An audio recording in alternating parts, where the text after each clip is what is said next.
for first panel discussion, and I would like to introduce Kate Hansen Bundt, who is the chairman of the Norway, well, what is it? North Atlantic Committee. Please come up and lead the discussion. Thank you very much. I'm so glad to be here, and it's really an honor for me to share the panel on transatlantic relations in uncertain time. And it is definitely uncertain times. As the ambassador said, we might have to take a chill pill, just sit back, be calm, but we also have to look at what's coming out of Washington, how we are meeting it here in Europe, in all the different countries, but also in a NATO framework. That is what we are going to do in this panel. I have a brilliant panel with me, and I would like you to come up to the stage. First, we have Constanze Stelzenmüller, born German, but lived 10 years in Washington. I'm still German. Yeah, still German. Director of the Center of the United States of Europe at the Brookings institutions in Washington. You can always also read her in Financial Times from time to time.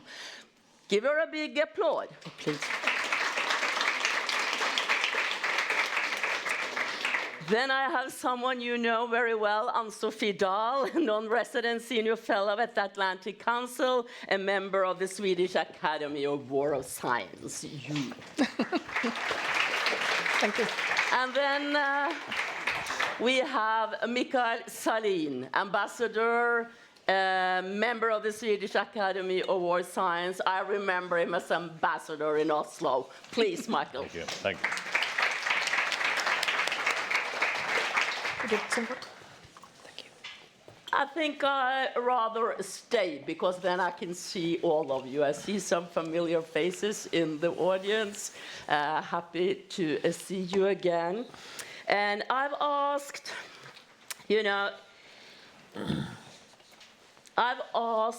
all the panelists to prepare an 8 to 10 minute speech on, three similar but a little bit different topics.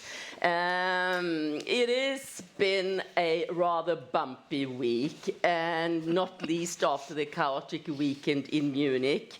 And it's really an understatement to say that we are living in uncertain times. You know, the foundation of our alliance, which for 8 decades has been a cornerstone of global stability and the rule-based world order, are being tested, not only from outside, but also from inside. And with Donald Trump back in the White House, we have entered a phase of what I like to call deliberate unpredictability and shifting priorities. We don't know what his stance on Ukraine, NATO, and engagement with the allies will be in the very short or medium-term future. And what Trump and his negotiators are willing to give Putin in exchange of a peace deal is still rather unclear.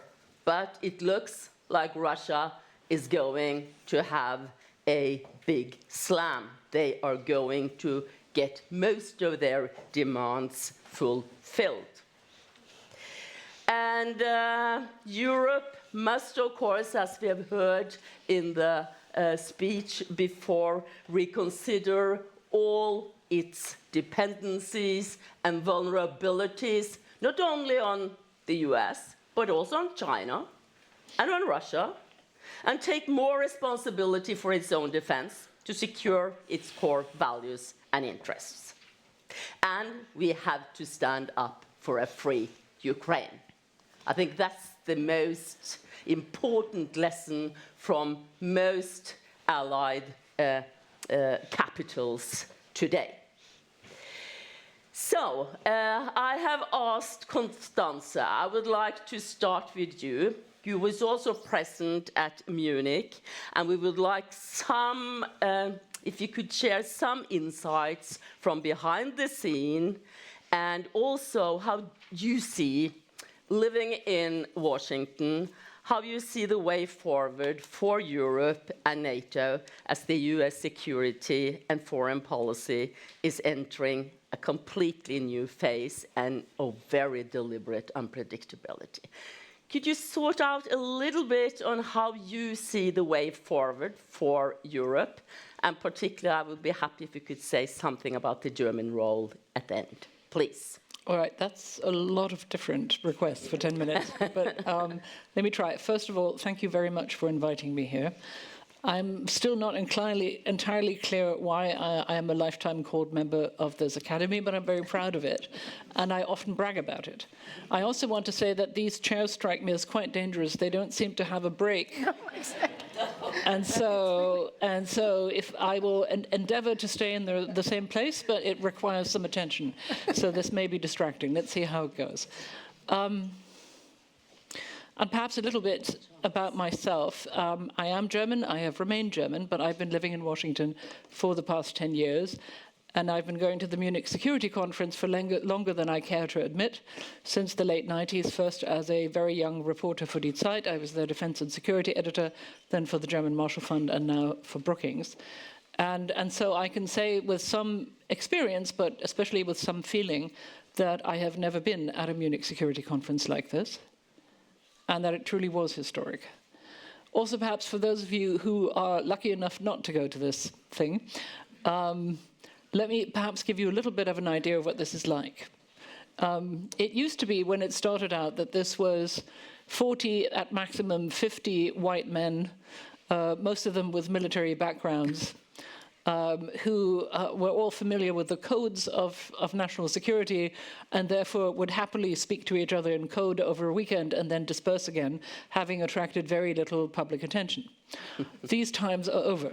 My Brookings president went for the first time, and I explained to her what this is like with the following description. I said, you have to imagine a political multiplex theater with at least 10 or 12 stages, all being played at the same time, surrounded by a Middle Eastern bazaar for political information, all of which in a high security zone, including snipers on the roof.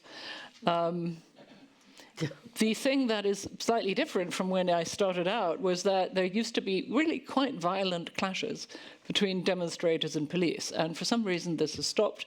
And there is now, while there is very high security for the heads of state, there are no longer actual physical battles taking place outside the hotel, which is a relief. But let me start off, since you asked me several things. You asked me about the US, about Europe, and about Germany, and I will try to take those in sequence and still stick with the time. It's a tall order. I know. Big clock there. Yes, I know. I prefer this.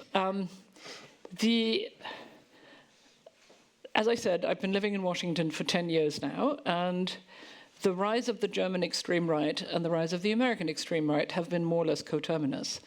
And if you are German, if you're a child of all children, and if you are, like me, a constitutional and international lawyer by training, you are easily triggered by certain things, especially when the extreme right, which used to be a fringe phenomenon in our countries, starts talking about actually switching out not just sort of bits of the domestic constitutional order, but starts talking like an anti-system party, which is what these parties are. And that is true for the American MAGA right, and it's true for the German AfD.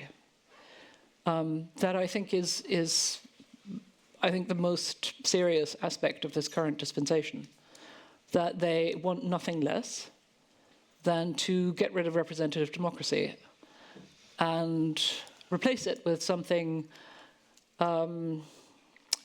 which is much more like an untrammeled executive purporting to rule on behalf of and in the name of the people without actually ever making much of an effort to consult them. That suggests the elimination of checks and balances, both vertical and horizontal. And I think that you can see in the writing of the American hard right and in the first decisions of this administration's first 3 weeks, some very deliberate attempts at at doing this, which is why I'm going to say that I think a lot of the thinking, the initial analysis about the Trump administration after the election is incorrect. I don't believe it's chaotic. I think there is some ideological incoherence, but it is wrong to say there is no ideology. And the ideology may be shallow, but it is strong, right? I'll come to that in a second. Another cliche, or three cliches that I can think of that I believe were wrong, was, we can last through 4 years and then it'll be the Democrats again. If the American hard right gets his way, it's not clear to me that there won't be so much damage done, right, that the country will be a different country, right? And I would, if I may, and if I hope that Brits in the room will forgive me, I would compare that, but I think it would be worse than what successive Tory governments have done to Britain and what Sir Keir Starmer has now inherited. The other thing that is commonly said about Trump is that he just makes empty threats in order to make people's negotiating positions collapse on the other side. I think he means them. I think we have to take him seriously and literally. And I also don't think that the assumption that we could somehow preserve a bubble of rationality around Europe policy and Ukraine policy is accurate. I think that the maneuvers, both domestic and foreign policy, that we have seen so far in the first 3 weeks are of a nature that completely changes the situation of Europe and Ukraine, and I believe that we saw that is correct in the past 24 hours. And that's where we are. I mean, I'm just amplifying somewhat what Veronica van Dalnierson was saying. This is deeply serious, and it's deeply dangerous. Very dangerous for Ukraine's survival. It is also an existential risk for Europe. And I'm living in America now for the 3rd time in my life. My father was a German diplomat. We lived there when I was a little girl. I went to graduate school in America, and I've been living in Washington now for 10 years. I have many dear American friends, conservative and liberal, and I am beyond saddened at what I'm seeing. It's really genuinely distressing, right? It's a country I am profoundly fond of, and I don't see where this goes. I will say, though, I think you all read the news. I don't need to recapitulate it to you. I will say one thing that hasn't been said so far, and that is that I think a thing that has surprised me is the deep, another cliche that has turned out not to be true, which is the assumption that Trump would now have unitary government. In other words, he has a popular majority, he has a Senate majority, he has a congressional majority, and if he has enough time, he can replace probably around 3 justices of the Supreme Court, right? That is de facto true, but if you look closely, the majorities are relatively narrow. And what is much more important than that is that there are actually within the MAGA camp really deep ideological and strategic divides. And I'm not saying that that is necessarily good news or that they cancel each other out. In fact, the risk is that we get caught between the fronts, that they produce a chaos of their own. But again, I disagree profoundly and strongly with the thesis, forgive me, Kate, that there is, no plan, no ideas, no concept, and that everything is incoherent, right? There is a very strong ideology, and some people have very strong plans. Trump is capable of throwing a wrench in that when he wants to pull a debate back to him or the decision-making power back to himself. But it is wrong to say there are no plans. Now, the 2 camps are the following, and then I will stop talking about America and say 2 words about Europe and Germany. The 2 camps are radical libertarians, of whom the chief exponent, but not the only one, is Elon Musk, and they're reactionary national conservatives. One of 2 key exponents are J.D. Vance and Stephen Miller. The difference between the 2 is that the radical libertarians want as little government as possible, as little regulation as possible, open borders, at least for qualified immigrants, and a friendly relationship with China, because a lot of their business comes from China. This is important for Trump, because they provide the money and they provide the platforms for him. They are the owners of key power assets on which Trump's power is predicated. On the other hand, you have the National Conservatives, and might I just say that none of them are the legitimate heirs of Ronald Reagan, in contra to what they have been saying and writing. Ronald Reagan is probably spinning in his grave. But the National Conservatives want a strong common good legislating state. To a German, this sounds familiar. They have strong regulations where they need them, watertight borders, and they fear China, and they think they may have to take it on. That's not to say that they're willing to protect Taiwan. The problem is that what they have in common is that they think representative democracy is outdated, and the European hard right are their friends. That is something they agree on. And of course, there's sort of personnel overlap in that J.D. Vance is a protege of Peter Thiel's, one of the original tech bros, right? So there are, of course, linkages between the two camps. The reason that I'm stressing the difference, right, is that these differences are real, and especially on the point of China, right? And you will have noticed that some of the initial decisions of the Trump administration have been unexpectedly and notably pro-Chinese, especially in saving TikTok from being ripped from the American market, right? That's just an example. Very quickly on Europe, Veronica has already said a great deal. I mean, of course, this is the moment when we need to get our act together, right? And I don't believe that European strategic autonomy is the way to go, but I think that even the French know that. I think that that is an outdated discussion that we can put to rest and not have to visit at the grave. But it is extremely urgent now that we not do what happened on Monday, which is meet in Europe and leave in violent disagreement with each other, right? That must not happen again.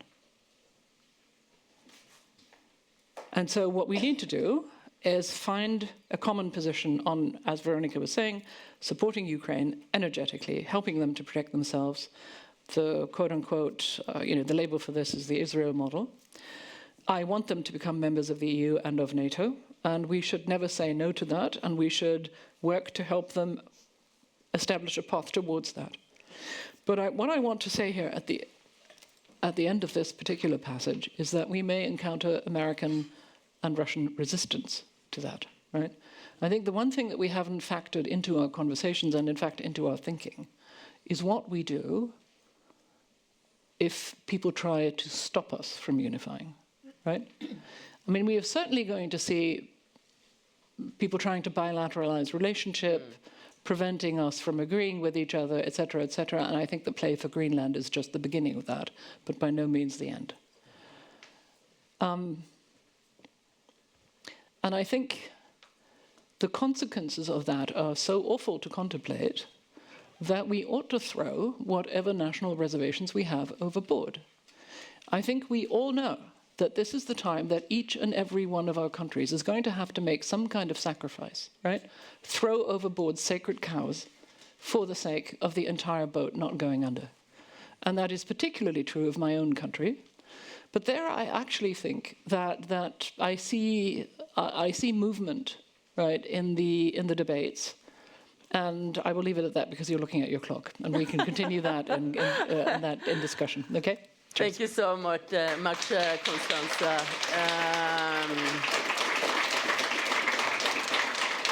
We were also starting on overtime, so I will grant you a little bit more time, and we can return to Germany, because I think that's of highly interest when it comes to how Europe can make and shape an answer to what's but Kate, happening. I can talk about Germany until you're blue in the face. Let's do that in discussion and hear the other two, and I can then answer questions about Germany if you want to pose them. Yeah, exactly. Right? We can come back to it in the debate.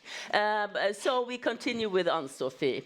For a couple of weeks ago, I asked you to prepare some comments on NATO and its way forward to the Hague summit in June.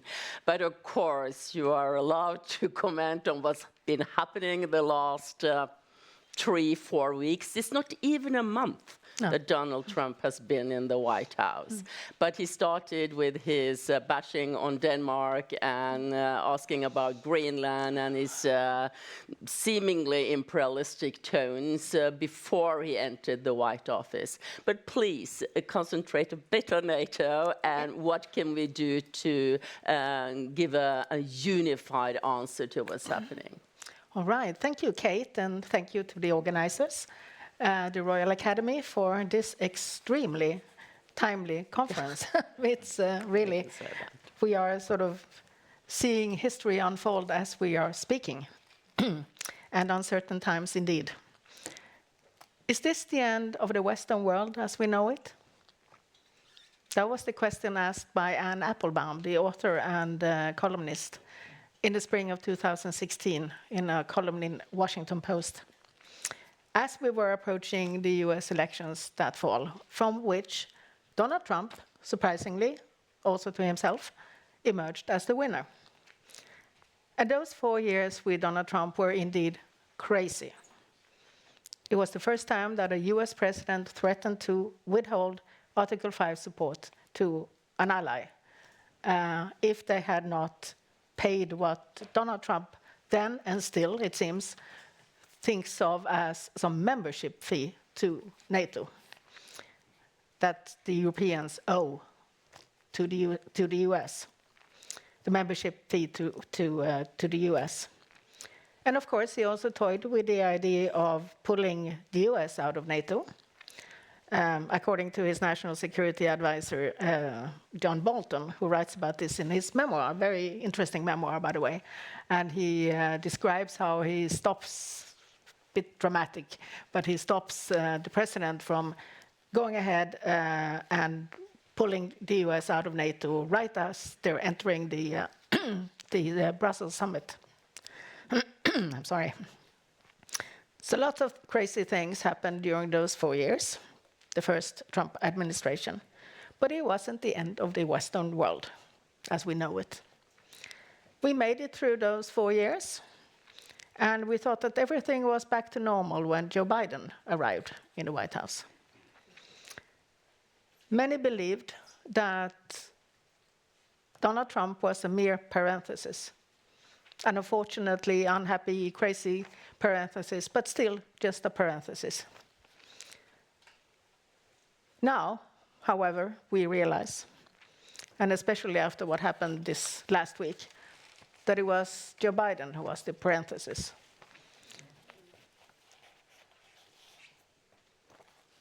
And Trump is the new normal. A new chapter has opened in transatlantic relationship. This time, as far as I know, I mean, we have to check our mobiles every 5 minutes to know what he's saying, but as far as I know, until now, Trump has not said a word about withdrawing the US from NATO. Instead, he has found other ways of damaging the transatlantic relationship. And just like last time, his favorite pastime this time around is still to pick fights with the US friends, traditional friends and traditional allies, while cozying up to the US adversaries, antagonists, and foes. And now he is even imitating the habits of those antagonists by trying to grab the territory of neighbors. Territorial expansion sounds like something out of the 19th century, but it's actually very real right now. Though he never said a word about that in his election campaign. Not a word about territorial expansion. Last time around in 2019, as you might recall, he wanted to buy Greenland, which was indeed absurd, as the then Prime Minister Mette Frederiksen, who is now still Prime Minister of Denmark, said. This time around, he has apparently abandoned the idea of buying Greenland or purchasing Greenland. What he now wants and demands is control and ownership of Greenland. And he's not excluding the use of military force in this process. Not excluding the force of military use towards a US ally. I mean, listen to that. And indeed, it's one of the most loyal ones. Denmark has been an extremely loyal ally to the US. It has been following the US through thick and thin, fighting American wars alongside the US. And 43 Danish soldiers made it back from Afghanistan in coffins. So, and this apparently makes Denmark a bad ally, according to Vice President Vance. So what is then a good ally these days? I mean, this is apparently something that the US president is defining and determining. Well, it seems like it's someone that hands over big chunks of territory to the US president or to the US, just like that. So we are rapidly entering a new world. But the destinies of our countries and Ukraine's is decided on way above our heads by the superpowers and at least one great power. We saw some of that already during the Cold War, actually, for those of you who might remember the Cold War. It was called the superpower condominium at that time. And the thing to do now, which has been said already repeatedly, is for Europe to finally get its act together, belatedly. That should have been done years and years and decades ago. And this debate on burden sharing the burden across the Atlantic, started actually already on day one of NATO's existence, on April 5th, 1949. So nothing new there. And you might also recall, was it Veronica I said who mentioned Robert Gates, yes, there we are, the defense secretary of both George W. Bush and Obama.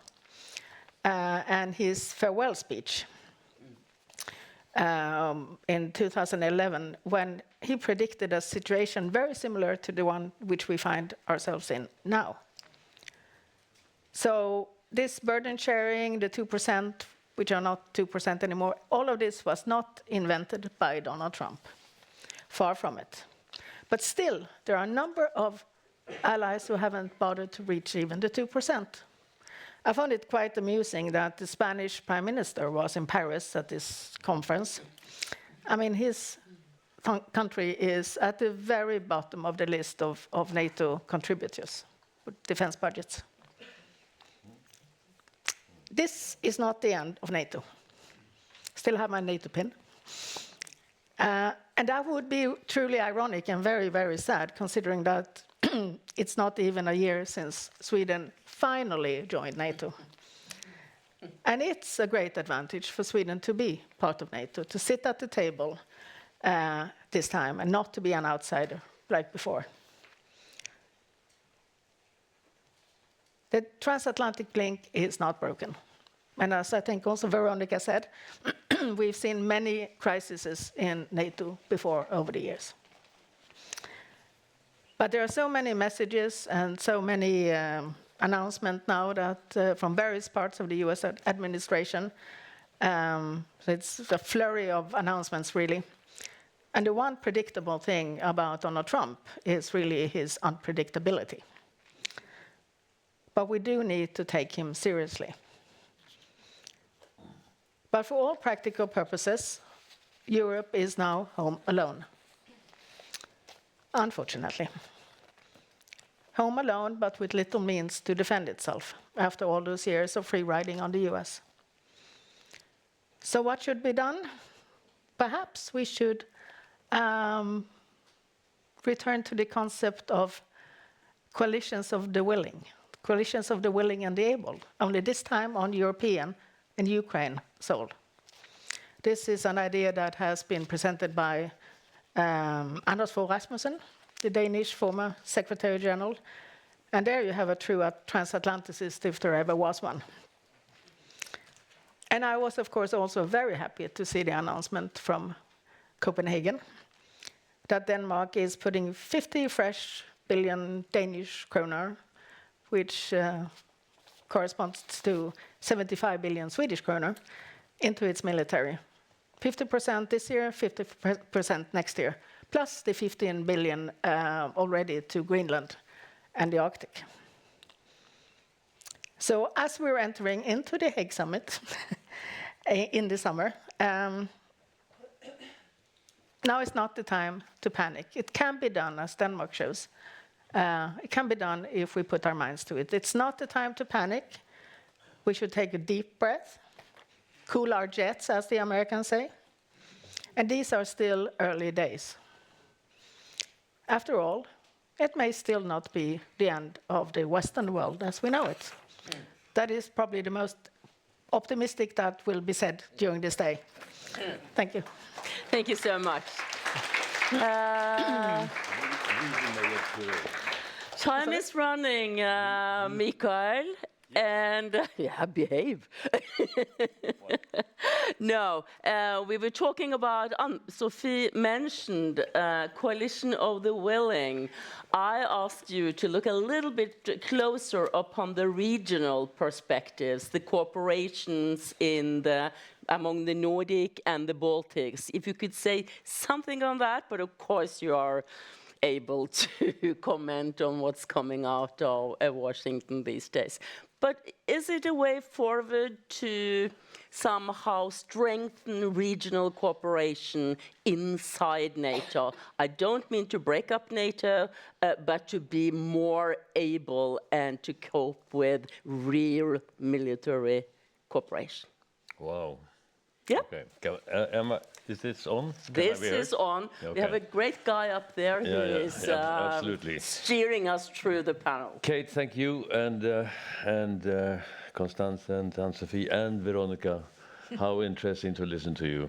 I don't see my role at all as someone taking the role to reassure and to smoothen up and to calm, but rather to look at what I see are the realities. And thank you, Constanze, for what you said. I felt a lot of like-mindedness because I too am shaken and stirred at what happened in the last few days. So I was planning to say something and then have a sort of a surprising, methodologically surprising means to respond to some of the things that you said.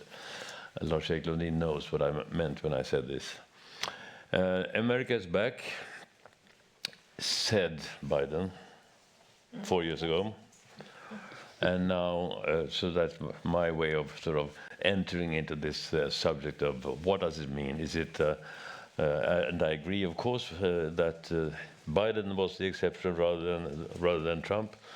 But it's so interesting to think back to that time when in Munich, Biden was saying this, and all those sighs of relief, not necessarily fully einverstanden with what was a longer historical lines. And now, 4 years later, Trump's America is back. And for me, this means two things, domestically, but also regionally here in Europe.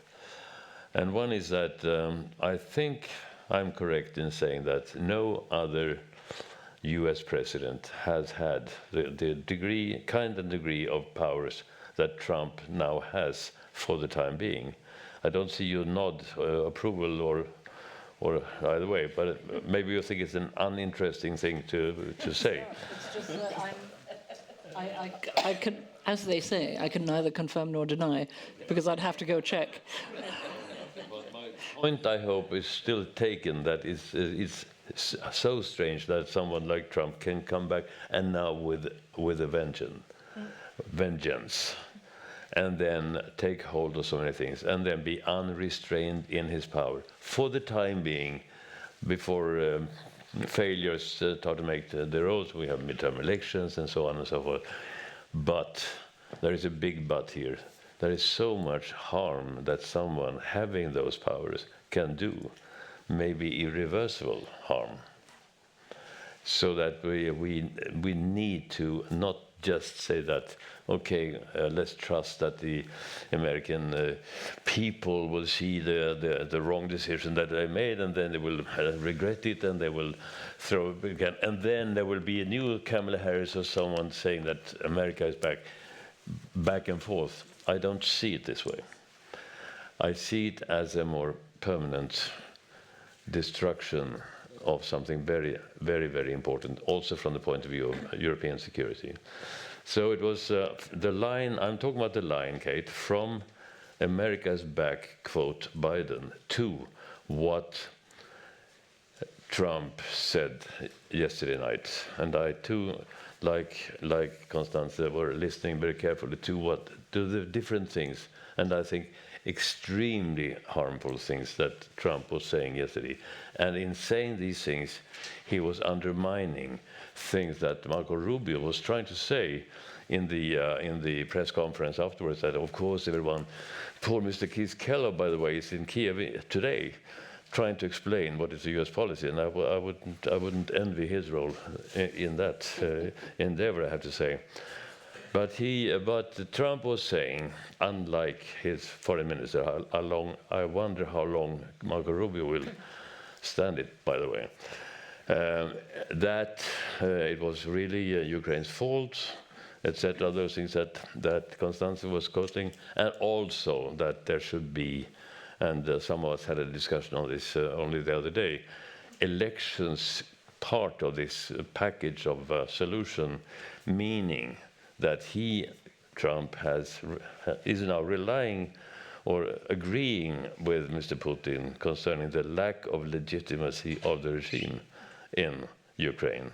And that is utterly, utterly harmful to us all, for the US president to say so. So what I would conclude, I guess, shortly by saying that there are so many reasons for us now to guard against the reality of the US being under a regime which is going to be a longer-term phenomenon. I've heard Stubbe in Finland talk about 10 years, and I don't know, it's meaningless perhaps to guess how long, but it's not something that will simply be rolled back in a short time, and therefore we have to guard against a situation when Europe is facing a huge problem along the lines that Veronica was outlining to the east, and then having a big problem to the west as well. I'm not prophesizing here that end of NATO or brain dead or anything like that, coming too close to Macron's worldview and tendency to find headlines. But I am concerned at the real risk that what is especially in danger in the US is rule of law as a system. And rule of law, of course, is such an important or indispensable ingredient in the checks and balances system of the American type of rulership or political system. You can't have a completely destroyed rule of law as a result of all these events. I will not recount them. And you can't have a functioning transatlantic relationship if there is no rule of law in the US, because then the value-based aspect of it. So, in order to be so brief as requested, I will now address, so what the hell to do about all this? And of course, I don't know the answer to that. There are so many dimensions, there are so much competence in this room. But I have discussed this with someone that I spend a lot of time together with, Lars-Erik Lundin, sitting there, and so we were discussing. So if you ask the AI the question, what would be, what is Article 5 worth, or what is its status with Trump in the White House? And I have the answer here, but the AI. So am I allowed to quote the answer by AI to that? It's 5 Not points. that long No, one. You have to sum up. I will have to sum up. It means I have to read it first, right? Yeah. Okay. But it's a 5-point recommendations. Yeah.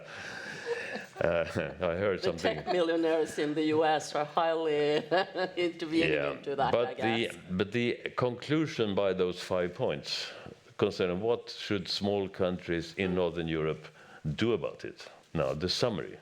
I hope I have caused interest and appetite for the long answer here. Yeah. But the short answer is, in summary, while Sweden benefits from NATO membership under Article 5, bravo, Veronica, the second Trump administration's transactional approach and reduced emphasis on multilateralism introduce uncertainties about the strength and the reliability of US-led guarantees.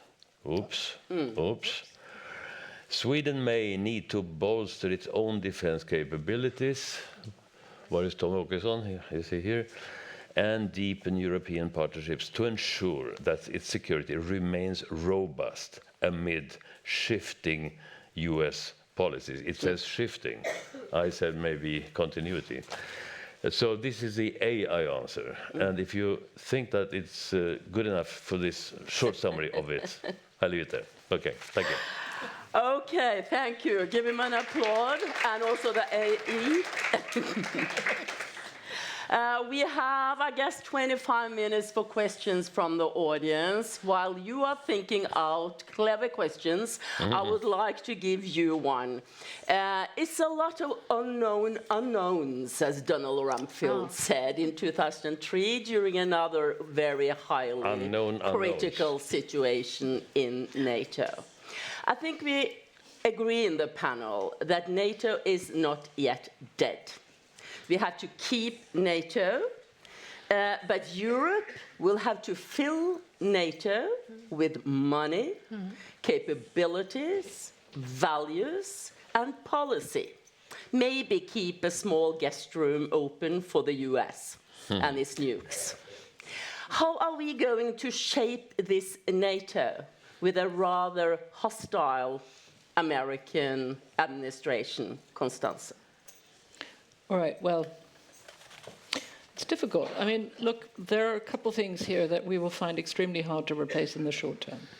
The American nuclear deterrent is, I think, not replaceable. Veronica, I don't think we're going to get the French and the UK deterrent up to a level of replacing the American nuclear deterrent. That just isn't possible. Their capabilities are too small. And if they were to try and increase them, I mean, you've got two options, right? The French and the Brits increase them, in which case they cannibalize their conventional capabilities even more than they're already doing, which is why the Starmer strategic review is struggling so much to match ambition to budget. Or, you know, other countries acquire nuclear weapons. Do you want a Polish bomb or a German bomb or a Luxembourg bomb? I'm not sure. I mean, these are real conundrums, right? And they are not...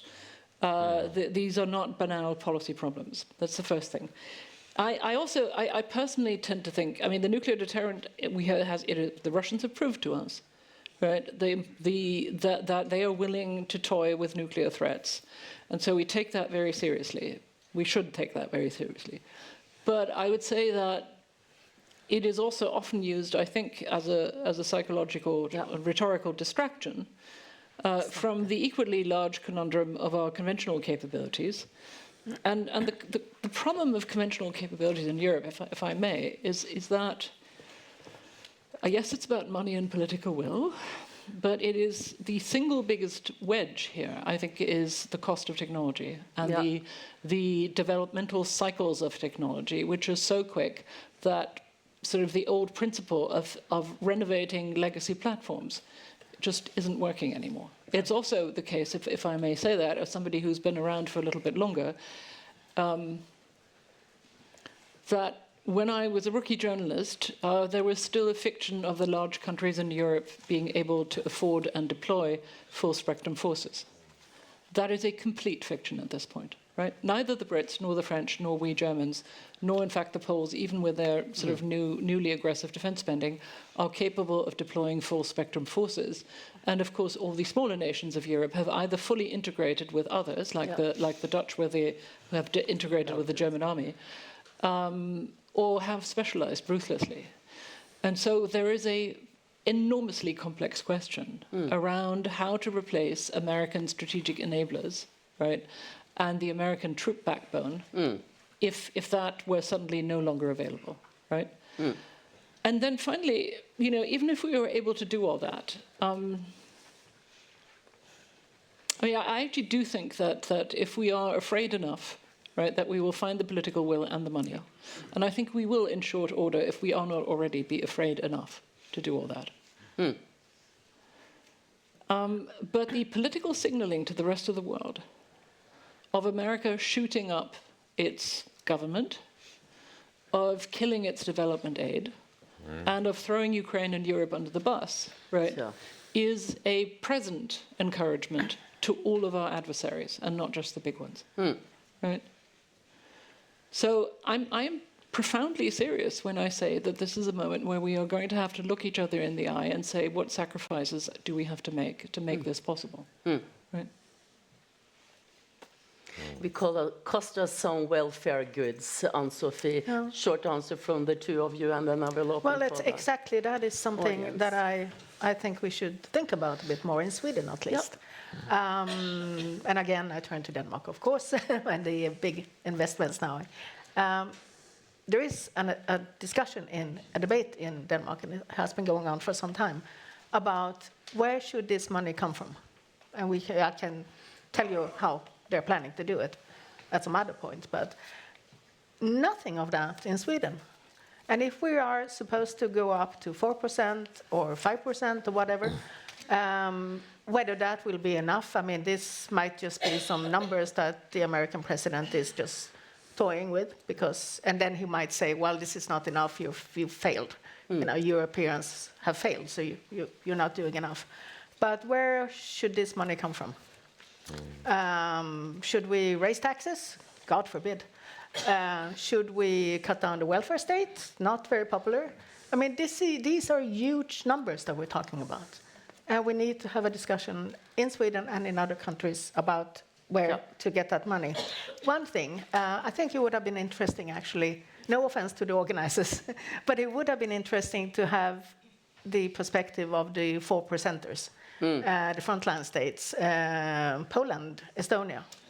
I mean, they are, sometimes we tend to overlook them, but they are really important in this scenario.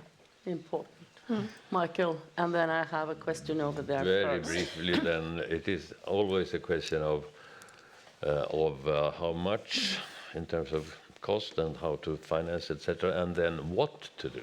I mean, it's not the self-evident things that worry. I mean, people are saying we must make our act together, things like this.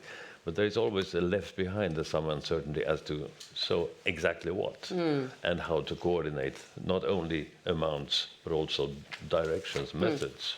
So I also think that there's a lot of looking in each other's eyes. In this country, of course, you had the defense minister, Paul Johnson, answering these questions in the TV only the other day, and he was more or less saying that we'll see. And of course, one is overwhelmed by all the things that will have to take into account before the Hague summit. Here too. But I think we have started. Paul Johnson is, by the way, a member of this academy. He is. Yeah. And he's a good friend of Norway as well. And the former Secretary General of the Atlantic Council. We should also say that we have started in the Northern Hemisphere. Our air forces are flying with the Swedish and Finnish Air Force every single day. And we have to start on practical terms with this storm coming out from Washington. But no, we will open for the audience. You will be provided with a microphone. I don't know where that microphone is, but we have a question there. If you raise up, maybe someone will come with a microphone. There is a microphone between every seat. Oh, Okay. Staffan Karlsson. At the side of the, I can see it, it's at the side of the chairs. Good if you introduce yourself. I'm sure everybody else knows you, but I don't. I'm not sure about that. We are.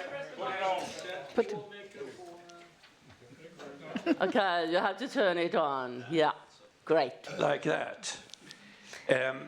We are discussing the future of Europe. And certainly there will be no future without Germany. What we learn when we read the international press is often that Germany is so shackled by its history that it won't work. Constanze Stelzenmüller participated in some very important work in the run-up to the 2013 German election. And the theme was German leadership. And the summary of the report in one sentence was, it's time for Germany to step up. How much has happened since? Has nothing happened since 2013? Has something happened? What are the chances that we will see some German leadership here? Okay, thank you. We will take one more question, please. Lars-Erik Lundin. Veronica came back to a question we had already 30 years ago in the Swedish Foreign Ministry, where I was responsible at the time for the Council of Europe. We were deeply worried about the way the German reunification was implemented during that period. And we see some of the problems now with the map of AFD being in command of most of the eastern part. This is a part of the questions that we have in the project. We talk about deterrence, but also about resilience, which is a considerable focus of our efforts here. So I'm happy about the focus on the vulnerabilities we have. I think actually that we are much more vulnerable than Ukraine on resilience. I think the resilience is much better in Ukraine than it is in many Western societies, both in the south and due to the diverging interests, and in the center of the. So if I could get a comment, is there any hope of improving our resilience in the central part of Europe? Okay, thank you. I'll go back to the panel. Constanze, I guess the German question goes to you. Sure. Staffan, you're referring to a project that I co-directed when you were ambassador in Berlin. And it was called Neue Macht, Neue Verantwortung, New Power, New Responsibility. And it actually had an impact in that it fed directly into the three speeches of President Gauck, Foreign Minister Ursula von der Leyen, and Defense Minister von der Leyen, Foreign Minister Steinmeier, who said in sort of using the same language, we have to lean into our responsibilities more because of the growth of our economic and political power on the continent, which is accurate. That was, I can tell you exactly, on January 31st of 2014 and on February 1st, 2014. You know when the annexation of Crimea happened, right? And that set off the Minsk process. Putin always finds a way of deflecting. If we sort of try and bundle our energies, something will happen that disperses it again. And in many ways, the Minsk process divided Europeans, right? People were, I mean, the Germans would say to you still, and Angela Merkel would still say, we bought time, right? The Poles would say, yeah, that's what Chamberlain said about Munich, right? So, and I think these are legitimately opposing views.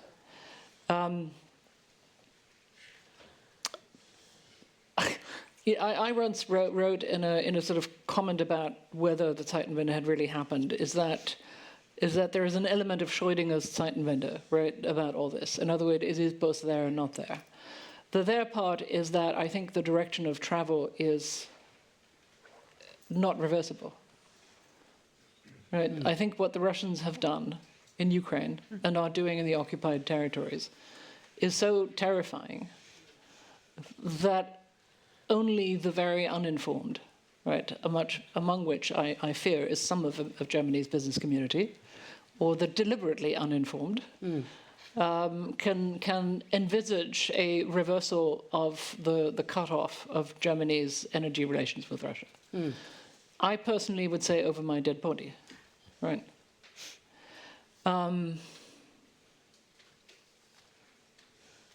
I don't think we have any other option than pursuing the course that we're pursuing now, unless Putin or Russia lets go of its murderous imperialism and its increasingly totalitarian domestic policies. But it's not fair to say that nothing has happened, right? I mean, we are fully decoupled, except for bits of LNG, which we get through, several middlemen, but which aren't really relevant, right? The energy transition has actually happened.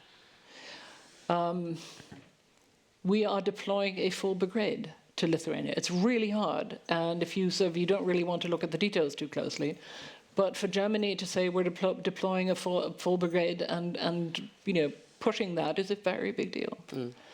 It's also an extraordinary shift in the political culture for German ministers to say wir müssen kriegstüchtig werden. Yeah. We have to become ready for war, right? Kriegstüchtig. Kriegstüchtig. I know that, Veronica, but the actual term used is kriegstüchtig by Pistorius. It is, right? also in the Verteidigungsfähig document. is not the same thing, and kriegsfähig is different. And it always feels, especially if you're German and you're impatient, it always feels like, one step forward, 2 steps back, or 2 steps forward, one step back, whichever you want to describe it as. But it is, I think, incontrovertible that there has been a real shift in the attitude, right? Yep. The question of leadership, and I'll stop on that, is a little different because, to my mind, I find that a lazy rhetorical figure because it's tantamount to what I keep hearing in Germany, which is what do the Germans want, and we need to wait until we find out. No, sorry, what do the Americans want, right? And we need to wait until they tell us what they want, and then we can decide what we want, right? Those days are over, and I would really, quite frankly, like to hear other European nations, including the Swedes, right, saying not only why they want to increase defense spending, but what they actually want from Europe, right? I think you need to know that yourselves. And the idea of us sort of telling you strikes me as undesirable, to put it carefully, right? And so I think it is high time for Swedes to come to Brussels, right, and Norwegians to come to Brussels, and Spaniards to come to Brussels, and say, this is what we want. And the questions are on the table. Do we want capital market union? Do we want banking union? Do we want further enlargement, and if so, in what sequencing? What does that do to the European budget? What does it do to the agricultural budget? We have been marched around these questions for decades. It's time to settle them, one way or the other. But before leaving, the question of how much Germany spend on defense. Yes, I can answer that to you. The Conservative Chancellor wants to loosen the debt brake. Yeah. I think he is open to confiscating Russian frozen assets, or at least to mobilizing more capital against them. I think that's the more precise way of putting this. And I think unless he has to coalition with the Liberals who want to die on that hill of not loosening the debt brake, that is what he will get. Okay. Because every other nation have debts. Yes. So I think that's something they have to discuss after elections is over. Ann-Sofie, we have a question also. I don't know if you want to comment on Germany, but on resilience. And I think that's very important. How resilient are our societies, but also our political elites? I think that's even more important. Well, Please. I think actually Sweden is a bit of in the vanguard here. Yeah. Or the Actually, Nordics. The Nordics, Finland, of course, and Sweden. And Norway. And Norway, of course. I don't follow Norway Here we go again. that closely. I'm staying out of this one. Not other countries. I mean, Denmark opened their eyes to this quite recently, and I guess other countries as well. Total defense, as we call it. Yeah, precis, totalförsvar. And this is, I mean, we see in Sweden how everybody is now sort of having a little sort of package of stuff to survive in times of crisis. And of course, when we now hear intelligence numbers of declaring that there might be war in just a year or two, or even less than that, I mean, this is very real, and I think that is why Swedes are taking this seriously, and also because we have a long tradition of this. Yeah. But this is something Sweden should export. Yeah, and I Please, think, to and the I rest think of you Europe. do. I was talking to Admiral Rob Bauer, just stepped down as the chief of the military committee in NATO. He's now writing a book on total defense and civil resilience that he will present in the Hague summit with Sweden, Finland, and the Nordics as examples. Excellent. And I think this is so important to bring into the others. Yeah, but also, you know, NATO has done work on resilience. Yeah. NATO has been focusing on this, but not enough. It's More to be done. perhaps more difficult to focus at the NATO level on resilience matters. Somehow they're more linked to national defense philosophies and in heritage. In this country, of course, there's a lot of talk now about in our international conferences and national conferences, Sahlin, etc., about the lessness of having a military defense unless you have a functioning civilian defense. There must be sort of a totality. Hence, total defense taken much more seriously and taking a lot of lessons learned from Ukraine. But if it can be exported, I don't know. But I do think that there are many Swedes that don't care so much. I mean, so much is still normal in a way. So there is a gap here. But I will not dig into that. But today, this also has to do with resilience in the digital room. We shouldn't forget, we are living in a wartime. Russia is exposing us every single day. And this is also has to do with resilience in our societies. Change your passwords, be sharp and look at what's happening around you, because this is happening to all the politicians every day. I will take the last round of questions from the audience. We have one there, please. Yeah. Okay. There are two words that I lack. You mentioned them, Veronica, but common ground, common values. I don't see any written statement that 27 countries will sign on as a common value, because from the common value you extract strategic objectives, and further on what is focus, what is the capabilities, the ambitions, and far down you get the shopping list. And I just hear shopping lists here. I'd like to see what is the common value we can gather around to really push Europe. That's the one thing. The other thing is, I don't hear anything about the Project 2025 that was issued from United States. If you dig into that, you see all the activities Trump is doing.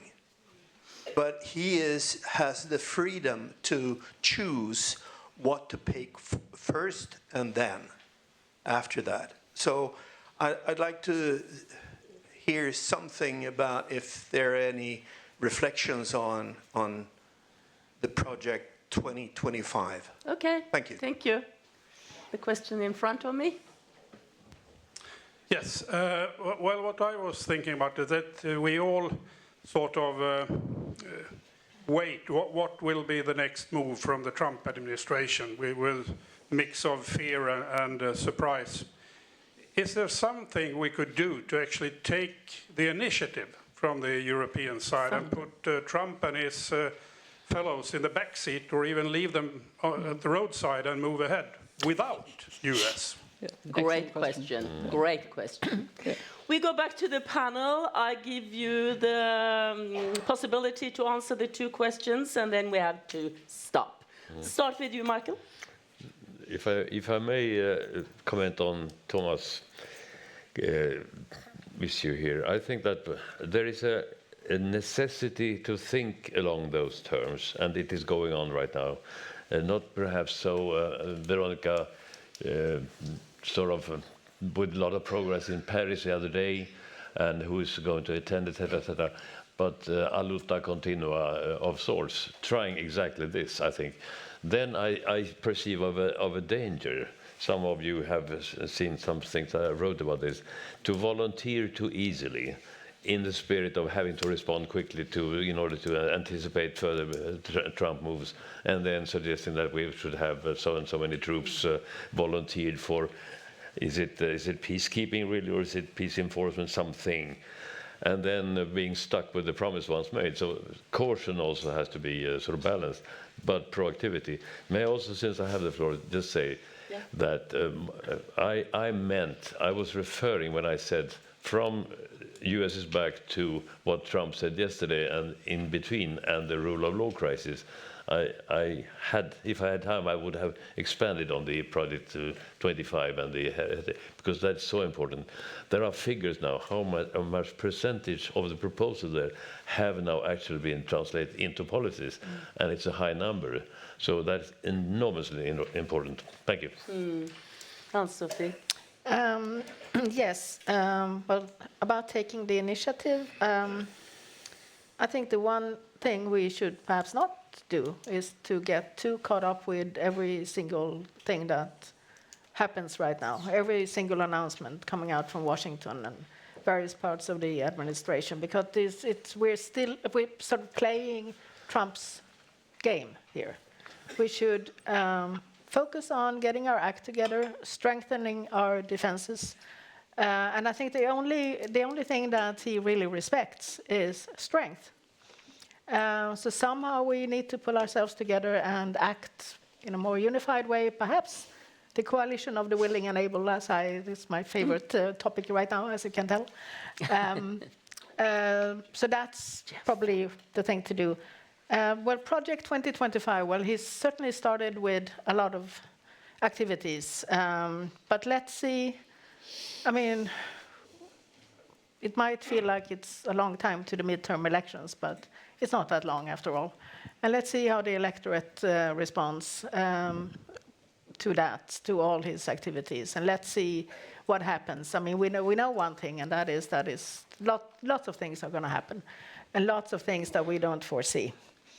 The common values are the most important thing. When I say that we need to have strength, it's also to rally around our values, democracy, rule of law, all of that. And it was so ironic, I think, for the Vice President to hold that speech and lecture Europeans, considering that what his administration, the Trump administration, and the Republican Party, as it is now, has been doing and is doing. Okay. Enough? Yes, thank you. Yeah, you find it in the preamble of the NATO treaty. Yes. Rule of law, democracy, and individual freedoms. And that's what we need to focus on. But we have a new sheriff in town. So please, Constanze. Yeah, I think we've covered the values topic. It is in our national constitutions. Yeah. It's in the EU treaty. It's in the NATO treaty, right? Those are our values. We don't need to reinvent them. But the truth is, I mean, we did actually for a while have non-democracies in NATO, right? And we have countries in NATO that are reverting to less than democratic status, or have done that. And that's a problem today. But in general, I think we know that functioning representative democracy, right, and a legitimate foreign and security policy are indivisible these days. Yeah. So that's that. I personally don't take Project 2025 that seriously, because I've spent so much time with the American hard right, and because there are so many different outfits that have put out different ideas, that I wouldn't take that as the administration's only blueprint. Right? There are many others. And I was talking about these ideological divisions. Those, I think, are more important than what's in those chapters. But that's my personal opinion.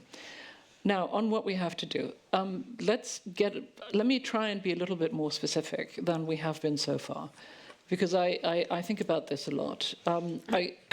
I would like to refer you to a piece that some of my German think tanker friends have written, Claudia Major, Jana Puljarin, Christian Mölling, and Carlo Massala, on steps to take. I think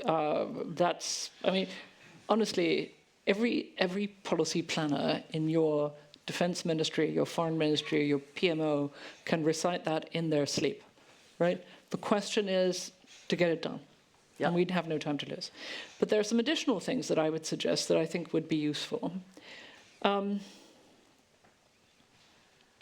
If I were a policy planner in any national sort of government, I would get around a bunch of people, either other policy planners or think tankers or a combination of both, and ask them to red team me, right?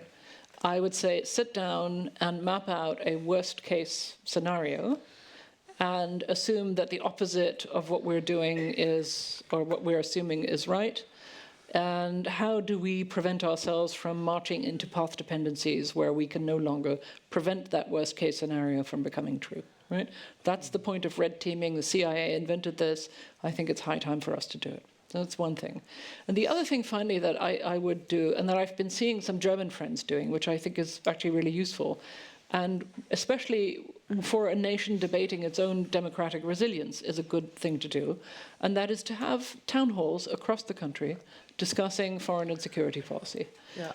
That's, you know, that the Munich, the Zeitenwende on tour, a project of that friend of mine, Nico Lange, is organizing.